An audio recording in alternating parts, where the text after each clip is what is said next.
Dieu vous a fait croître de la terre, comme les plantes, puis il vous y renverra, et vous en fera ensuite surgir soudainement.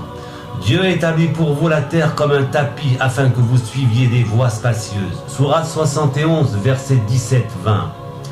Ce passage évoque l'origine commune de l'homme et de la création. Nous avons obéi au même processus car nous sommes qu'un maillon de la chaîne et sans doute le plus faible, étant le dernier après les minéraux, les végétaux et les animaux.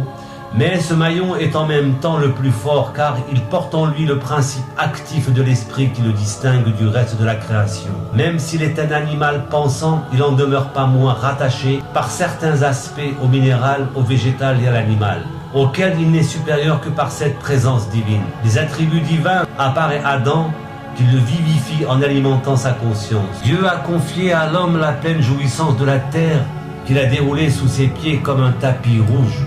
Sous le pas du roi, il lui a tracé une voie royale et spacieuse, faite de tolérance, de fraternité et de partage. Mais l'homme pensant mieux faire se perd dans les voies étroites et tortueuses. Se détournant de la voie universelle du partage, il s'enlise dans les systèmes politiques, économiques et idéologiques artificiels, souvent inopérants, voire catastrophiques. Noé dit: « Mon Seigneur, ils m'ont désobéi. Ils ont suivi celui dont les richesses n'ont fait qu'accroître la perte. Ils ont tramé une immense ruse et ils ont dit: n'abandonnez jamais vos divinités. » L'homme, attiré par les biens matériels immédiats et éphémères, est sourd et récalcitrant à ce message. Il dédaigne les richesses nobles et spirituelles qui sont son capital le plus précieux et qui font de lui l'être l'exception et s'en éloigne. Là réside toute sa faiblesse. Comme hier, il s'obstine à adorer les mêmes idoles. Pouvoir, honneur, argent, prestige, sexe. Depuis Noé, l'homme a peu changé. Il est capable de prouesses technologiques, mais en esprit il n'a guère évolué. Il est aveugle et dupe d'un système où l'argent facile et la frénésie de consommation règnent en maître. Conditionné par ce miroir aux alouettes, il veut toujours davantage. Et tout de suite, il est prêt à léser l'autre pour arriver à ses fins et assouvir ses passions. S'il ne prend pas conscience de ce mirage, de ces fausses valeurs, tôt ou tard, il en paiera le prix. À moins que dans un sursaut de sagesse, il ne décide de se mettre à l'écoute du message de tolérance, de patience et des vraies valeurs que ne cesse de lui adresser Noé à travers la révélation. Si rien ne semble avoir changé dans la société humaine et qu'à chaque naissance, le scénario adamique se répète et se perpétue, la création et l'homme sont cependant en constante évolution. Toutefois, le sort du monde se joue dans ce duel permanent entre ceux qui portent l'espérance, vivent le message de Noé à travers l'épanouissement et l'apaisement de leur intériorité, et ceux qui sont portés par leur désir et leur soif de jouissance matérielle. Cette profonde contradiction, le discours de Noé continue de s'adresser à tous et à chacun.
2 siècles après la mort du prophète Mohammed alayhi salatu wassalam, que Mohammed Abdullah ibn Idris, plus connu sous le nom de Shafi'i, allait s'attaquer à la science des hadiths, donnant par la suite naissance aux 4 pensées musulmanes, c'est-à-dire Anas ibn Malik, Al-Shafi'i, Ahmad ibn Hanbal et Abu Hanifa. Ceux qui allaient donner l'amalgame de l'islam à travers justement ces 4 penseurs musulmans et ces 4 écoles de jurisprudence. En effet, le prophète Mohammed alayhi salatu wassalam, mort en 632, lui n'avait absolument rien laissé d'écrit derrière lui, à part évidemment la révélation du Coran. Mais on s'est attaqué aux propos du prophète Mohammed alayhi salatu wassalam, et on a parlé à sa place, et on a écrit à sa place, et on a rapporté des milliers et des milliers de hadiths qu'on a ensuite compilés pour en faire ce qu'on appelle la tradition du prophète, c'est-à-dire la sunna. C'est ainsi qu'on a donné naissance à une seconde religion, c'est-à-dire les propos du prophète Mohammed alayhi salatu wassalam et sa tradition, qui est passée au-dessus des paroles de Dieu, le Coran. Les Juifs avaient pour guide Moïse, Moussa alayhi salam, et les chrétiens avaient Jésus, Sayyidina Isa alayhi salam.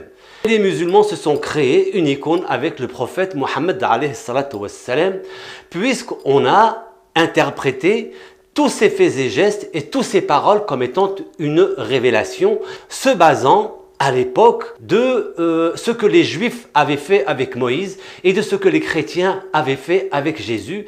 Et les musulmans, eh bien, se sont créés une icône, Mohammed alayhi salatu wassalam, qu'on a mis pour contrer donc la religion juive et la religion chrétienne. Et c'est ainsi que les paroles de Jésus et les paroles de Moïse, eh bien, on a créé les paroles de Mohammed alayhi salatu wassalam, ce qui allait devenir donc la sunna, c'est-à-dire la tradition. Et ceci a atteint son apogée au 19e siècle avec donc Ibn Taymiyyah qui est le père du salafisme et Mohammed Abd al-Wahhab qui est donc le père du wahhabisme, en délaissant de côté le Coran et en mettant en avant les paroles du prophète Mohammed alayhi salatu wassalam.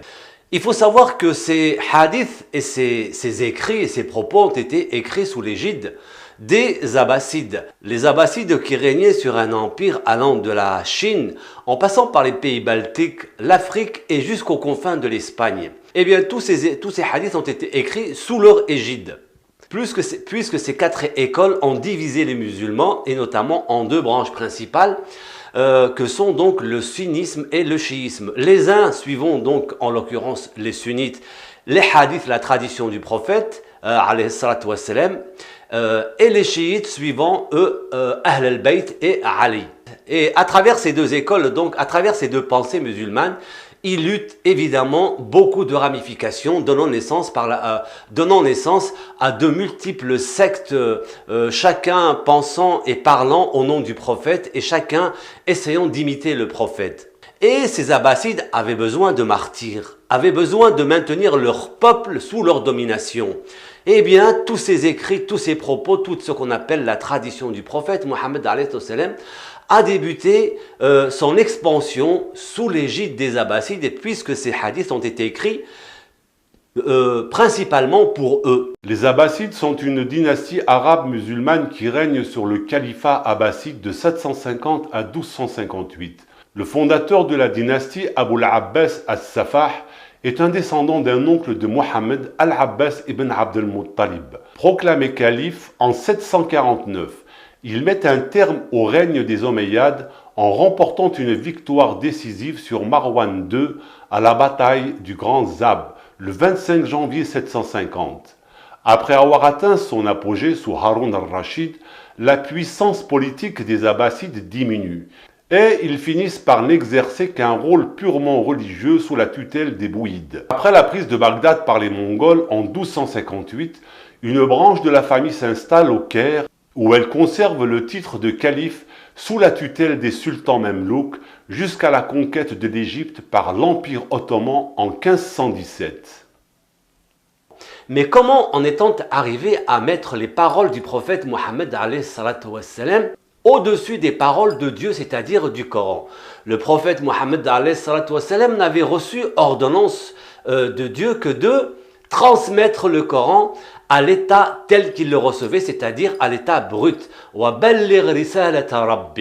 Les Abbassides, tenant d'une main de maître un empire, avaient besoin de cette autorité morale venant du prophète Mohammed pour maintenir donc leur population dans l'ignorance et ainsi les dominer. Et c'est ainsi qu'on a introduit, à partir de ces propos, on a introduit le muharramat, c'est-à-dire les commandements, que tout est devenu haram.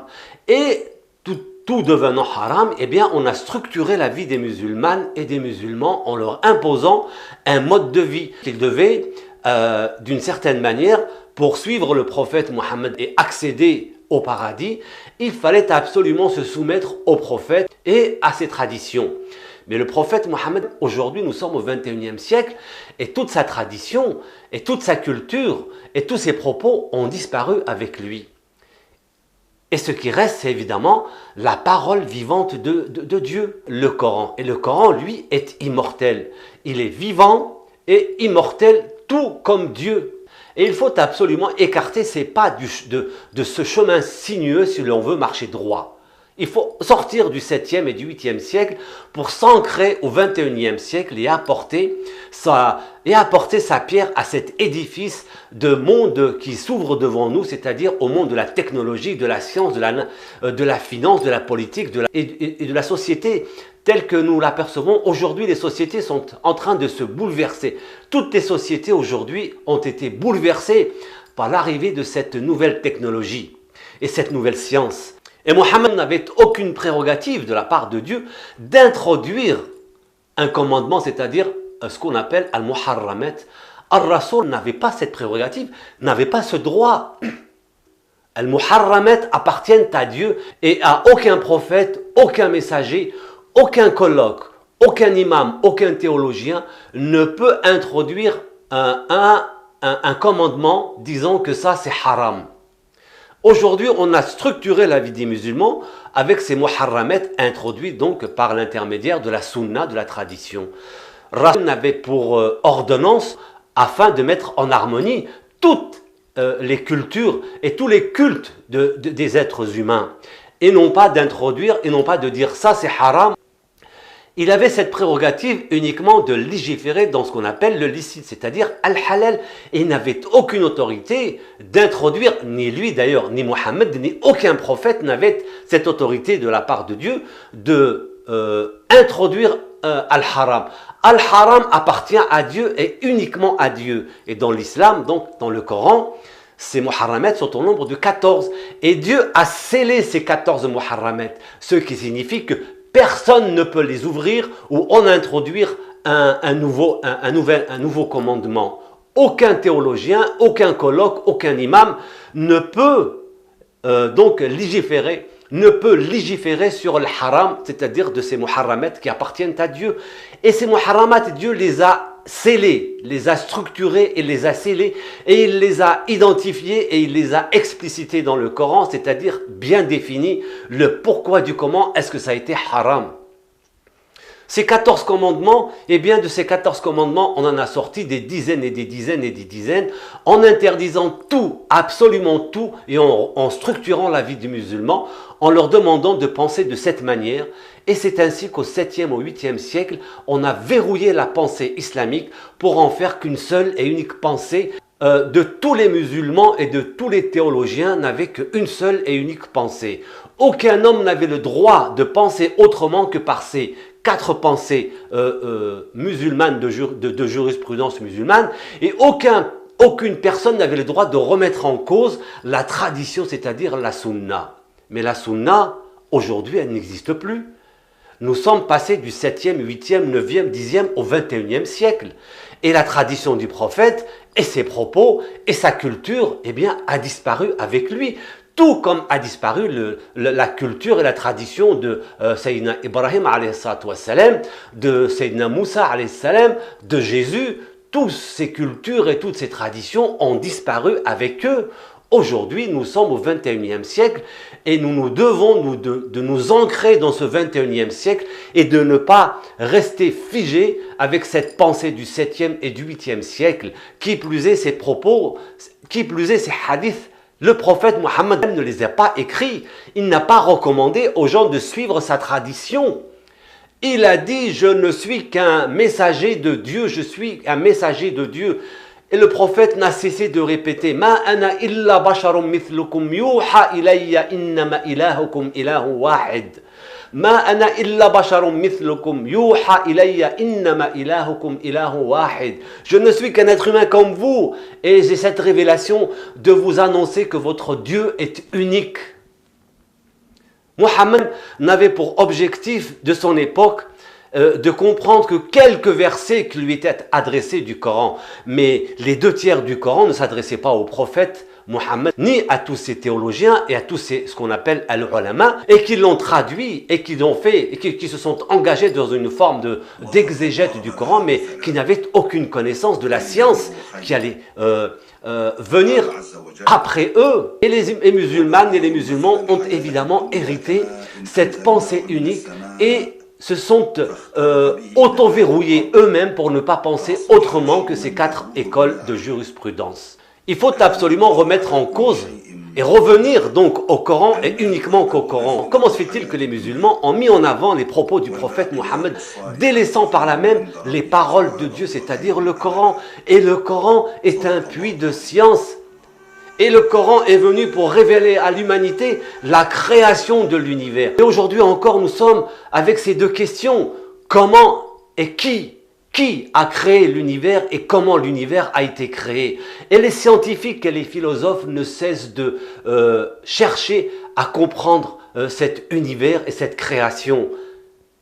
C'est là, c'est ici que le Coran doit prendre tout son sens.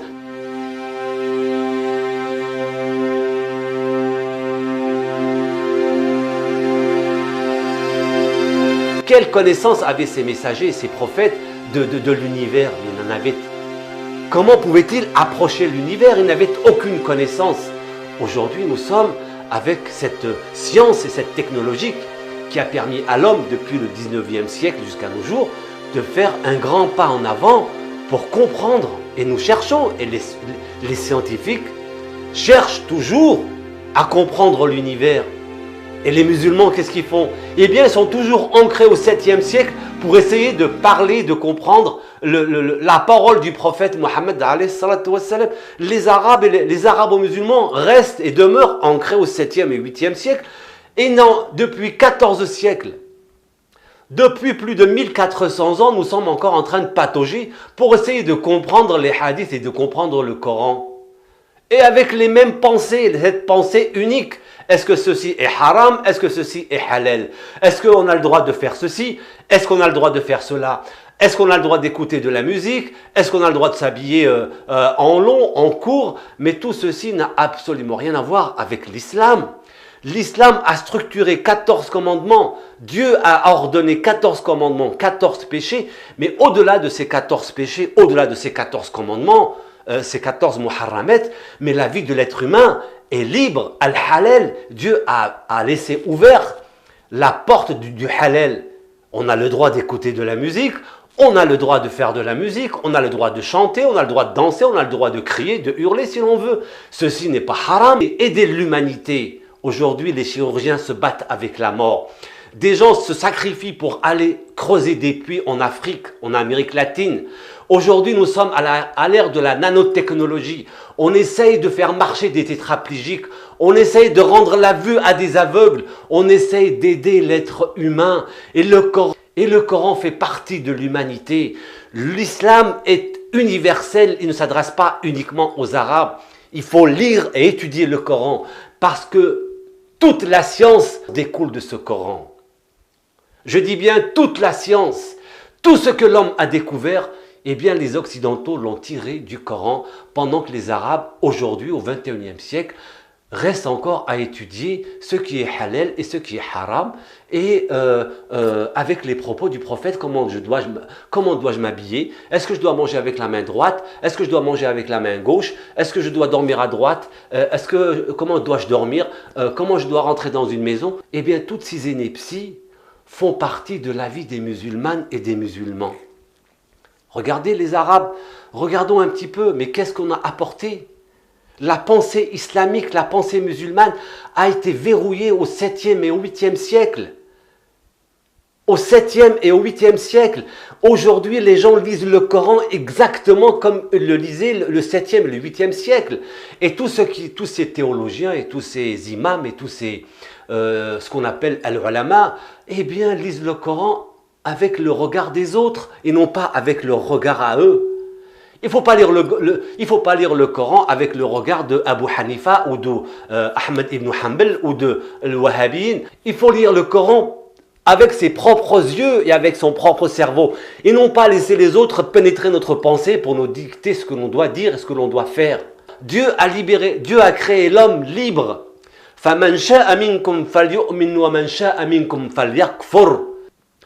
Et le Coran sera et demeurera toujours en avance sur son temps. Tout ce qu'on a découvert, je mets au défi tous les scientifiques et tous les ulama de me dire que toutes ces découvertes qui ont été faites, qu'elles n'existent pas dans le Coran. Dieu dit Dieu dit Siru fil ardi fanduru kayfa bada al-khalq.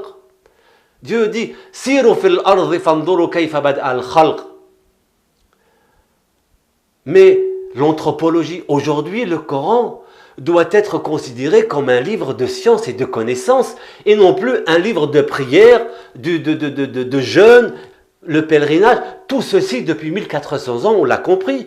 Tous les musulmans savent comment il faut faire pour la prière, tous savent comment il faut faire leurs ablutions, tous les musulmans connaissent les 5 piliers de l'islam, ça suffit.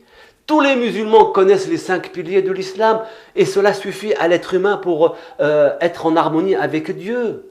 Il faut pénétrer ce Coran avec le cerveau de la science et de la connaissance et non pas le pénétrer avec le cerveau du 7e et du 8e siècle, avec le cerveau de Abu Hanifa ou de Ahmed ibn Hanbal ou de Shafi'i. Il faut le pénétrer avec notre propre cerveau. Et quand on lit le verset du Coran, il faut que ce soit nous qui les lisons et non pas à travers eux et à travers ces ulama et ces théologiens. Eh bien non, il faut se poser des questions. Il faut poser des questions et toutes les questions sont les bienvenues.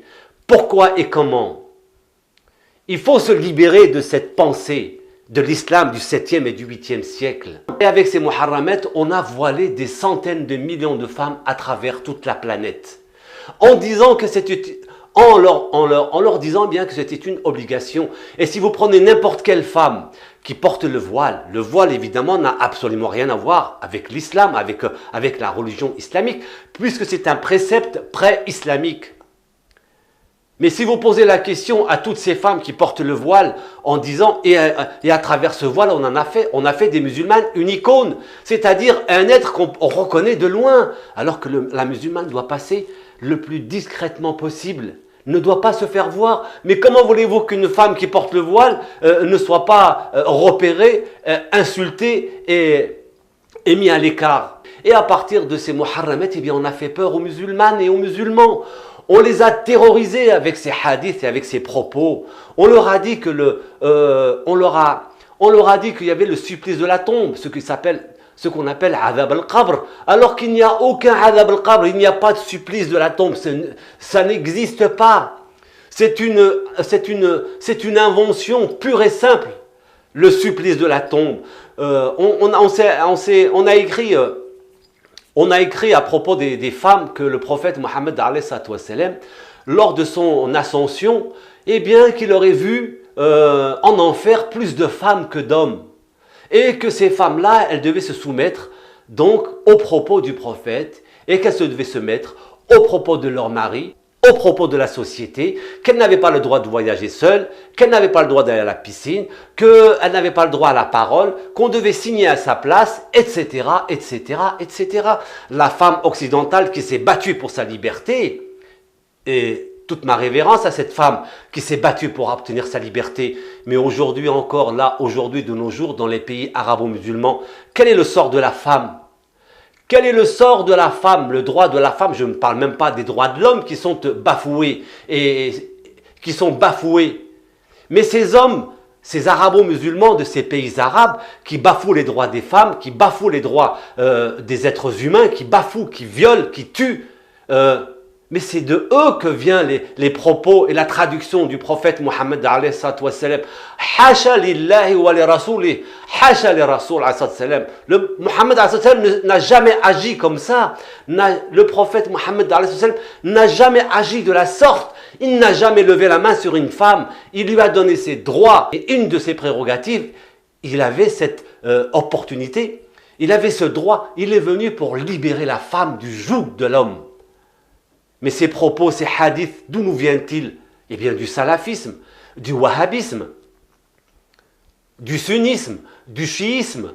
Comme si c'était Mohammed alayhi salatu wassalam qui avait écrit ce Coran. On a interprété les paroles du prophète comme si c'était lui qui avait écrit le Coran.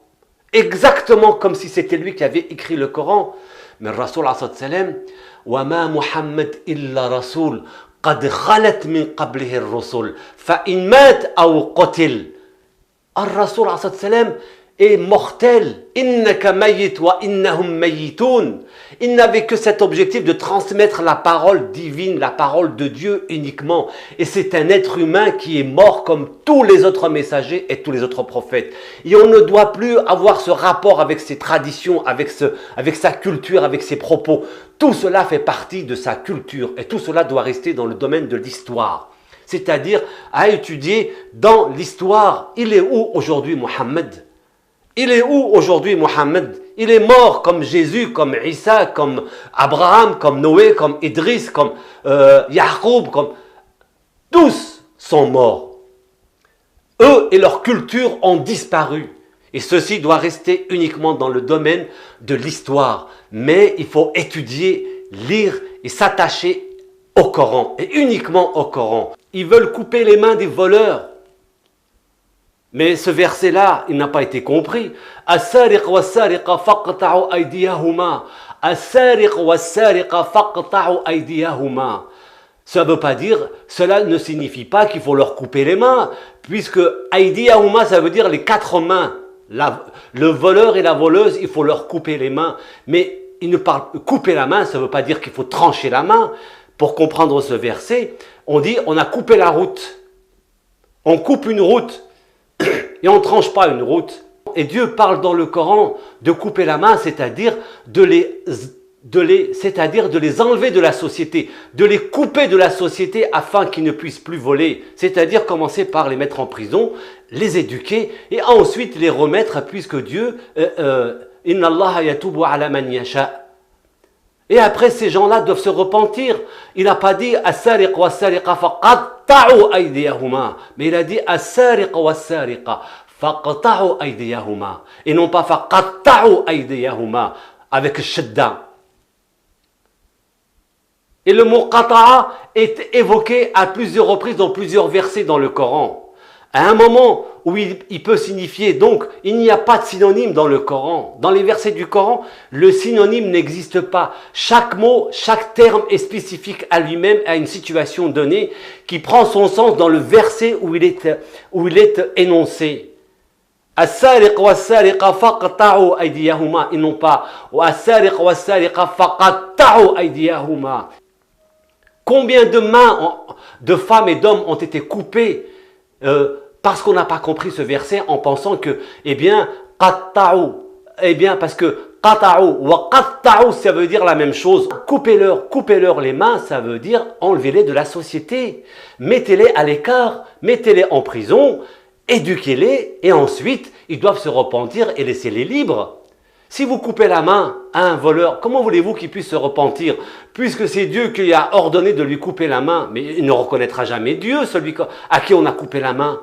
Et l'héritage dans l'islam, on a lésé combien de femmes en pensant qu'elles devaient hériter uniquement de la moitié de ce que le garçon héritait. Mais c'est complètement faux.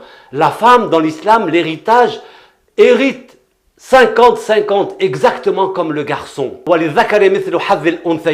On l'a compris, eh bien, la femme, elle devait avoir la moitié de ce que le garçon a. Mais c'est complètement faux. Où est l'équité de Dieu? Si la femme hérite la moitié de ce que le garçon hérite, et sachant que Dieu a élevé la femme dans le Coran et dans l'islam. Leur part d'héritage doit être égale et proportionnée au nombre de familles. Vous, au XXIe siècle, ancrez-vous au XXIe siècle. Dis, amenez vos témoins qui attesteraient qu'Allah a interdit cela. Si ensuite ils témoignent, alors toi ne témoigne pas avec eux. Et ne suis pas les passions de ceux qui traitent de mensonges nos signes et qui ne croient pas à l'au-delà, tandis qu'ils donnent des égaux à leur Seigneur. Dis, venez, je vais réciter ce que votre Seigneur vous a interdit. Ne lui associez rien et soyez bienfaisants envers vos pères et mères. Ne tuez pas vos enfants pour cause de pauvreté. Nous vous nourrissons tout comme eux. N'approchez pas des turpitudes ouvertement ou en cachette. Ne tuez qu'en toute justice la vie qu'Allah a fait sacrée. Voilà ce que Allah vous a recommandé de faire. Peut-être comprendrez-vous. Et ne vous approchez pas des biens de l'orphelin que de la plus belle manière, jusqu'à ce qu'il ait atteint sa majorité. Et donnez la juste mesure et le bon poids en toute justice. Nous n'imposons à une âme que selon sa capacité. Et quand vous parlez, soyez équitable, même s'il s'agit d'un proche parent. Et remplissez vos engagements envers Allah. Voilà ce qu'il vous enjoint, peut-être rappellerez-vous. Et voilà mon chemin dans toute sa rectitude. Suivez-le donc et ne suivez pas les sentiers qui vous écartent de sa voie.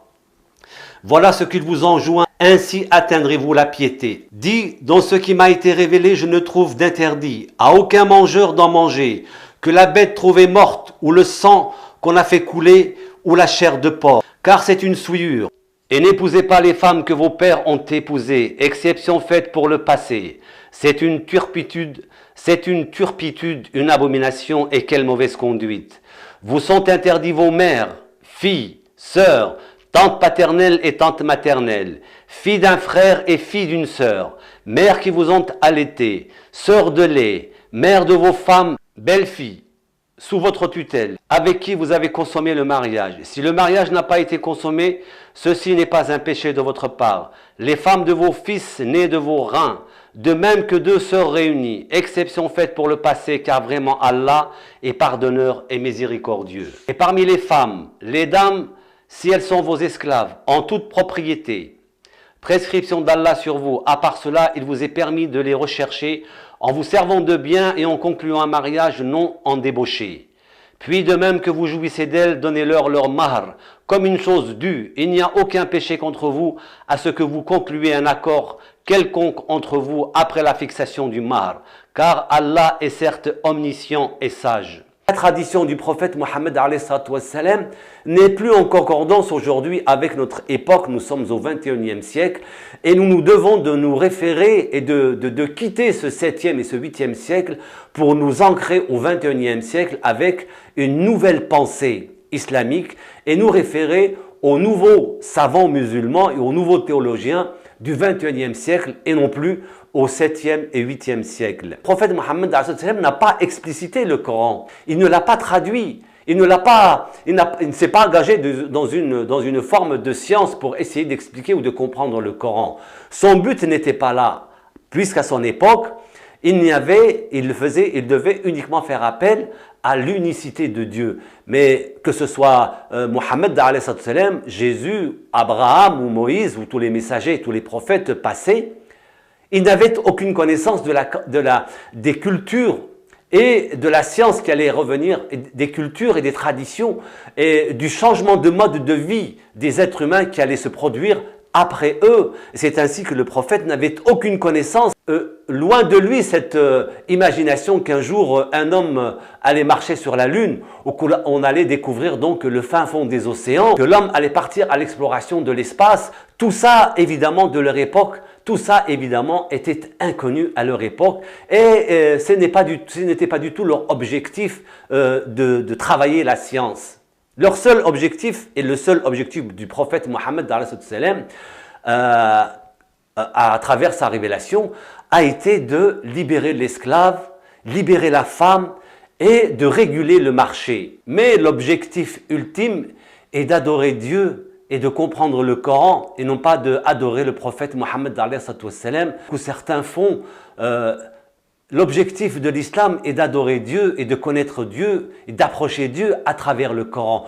Le Coran est éternel et il est vivant. Il ne conviendrait pas à un être humain à qui Allah a donné le livre la compréhension et la prophétie, de dire ensuite aux gens « Soyez mes adorateurs » à l'exclusion d'Allah, mais au contraire, devenez des savants, obéissant au Seigneur, puisque vous enseignez le livre et vous l'étudiez. Il ne vous a pas commandé de prendre pour Seigneur anges et prophètes. Vous commanderait-il de rejeter la foi, vous qui êtes musulmans? Et les musulmans pensent que c'est les seuls à avoir raison. Et ils pensent que toutes les autres religions sont fausses. Et que toutes les autres pensées sont fausses. Et que c'est les seuls à aller au paradis. Il faut faire la part des choses entre ce qui est musulman et ce que j'appellerais les gens de la foi. Al-Muslimin ou Al-Mu'minin. Al-Muslimin, ce sont tous ceux qui ont cru en Dieu unique et tout-puissant et qui ne suivent pas. Mais tous ceux qui ne suivent pas Mohammed alayhi salatu wassalam, Dieu les a appelés Al-Muslimin. Et tous ceux qui suivent le prophète Mohammed alayhi salatu wassalam, Dieu les a appelés Al-Mu'minin. Nous, en tant que Mu'minin, nous reconnaissons tous les messagers et tous les prophètes avant Mohammed alayhi salatu wassalam. Et nous avons suivi la révélation du prophète Mohammed alayhi salatu wassalam. Et on est devenu par la même Al-Mu'minoun. Mais tous ceux qui ne suivent pas le prophète Mohammed alayhi salatu wassalam, les chrétiens, les juifs, les bouddhistes, les amish, les mormons, ce sont des musulmans. Dieu les a appelés les musulmans et ils ne sont pas condamnés à aller en enfer. C'est Dieu qui jugera parmi eux le jour du jugement dernier et ils n'ont de compte à rendre qu'à Dieu et à personne d'autre. C'est à Dieu qu'ils devront rendre compte le jour du jugement dernier. Oh, Dieu dit justement à propos des gens du livre, c'est-à-dire les chrétiens et les juifs. Il est parmi les gens du livre une communauté droite qui, aux heures de la nuit, récite les versets d'Allah en se prosternant. Ils croient en Allah et au jour dernier, ordonnent le convenable, interdisent le blâmable et concourent aux bonnes œuvres. Ceux-là sont parmi les gens de bien. Et quelque bien qu'ils fassent, il ne leur sera pas dénié, car Allah connaît bien les pieux. Mais nous, en tant que mu'minin, nous avons simplement suivi le prophète Mohammed alayhi salatu wassalam en intégrant tous les autres prophètes passés avant lui. Et à ce propos, voici ce que Dieu dit à propos de ce qu'on appelle al-muslimin, c'est-à-dire les musulmans et non pas al-mu'minin. Nous sommes musulmans mu'minin, muslimin mu'minin. Eux, ce sont uniquement al-muslimin. Ceux qui ont cru et n'ont point troublé la pureté de leur foi par quelque quiétude, ceux-là ont la sécurité et ce sont eux les bien guidés. Tel est l'argument que nous inspirâmes à Abraham contre son peuple. Nous élevons en haut rang qui nous voulons. Ton Seigneur est sage et omniscient. Et nous lui avons donné Isaac, Jacob, et nous les avons guidés tous les deux, et Noé nous l'avons guidé auparavant. Et parmi la descendance d'Abraham ou de Noé, David, Salomon, Job, Joseph, Moïse et Aaron. Et c'est ainsi que nous récompensâmes les bienfaisants. De même Zacharie, Jean-Baptiste, Jésus et Élie, tous étant du nombre des gens du bien. De même Ismaël, Élisée, Jonas et Lot, chacun d'entre eux nous l'avons favorisé par-dessus le reste du monde. De même une partie de leurs ancêtres, de leurs descendants, et de leurs frères, et nous les avons choisis et guidés vers un chemin droit. Telle est la direction par laquelle Allah guide qui il veut. Parmi ses serviteurs, mais ils avaient donné à Allah des associés, alors tout ce qu'ils auraient fait eût certainement été vain. C'est à eux que nous avons apporté le livre, la sagesse et la prophétie. Si ces autres-là n'y croient pas, du moins nous avons confié ces choses à des gens qui ne les nient pas. Voilà ce qu'Allah a guidé. Suis donc leur direction. Dis, je ne vous demande pas pour cela de salaire. Ce n'est qu'un rappel à l'intention de tout l'univers. Le Coran s'adresse à tout l'univers, à toute l'humanité. Pardonnez-moi si j'ai pu offusquer qui que ce soit, tel n'étaient pas mes propos ni mon intention. Je vous laisse entre les mains de Dieu et je vous dis à la prochaine fois, Inch'Allah. Merci à vous.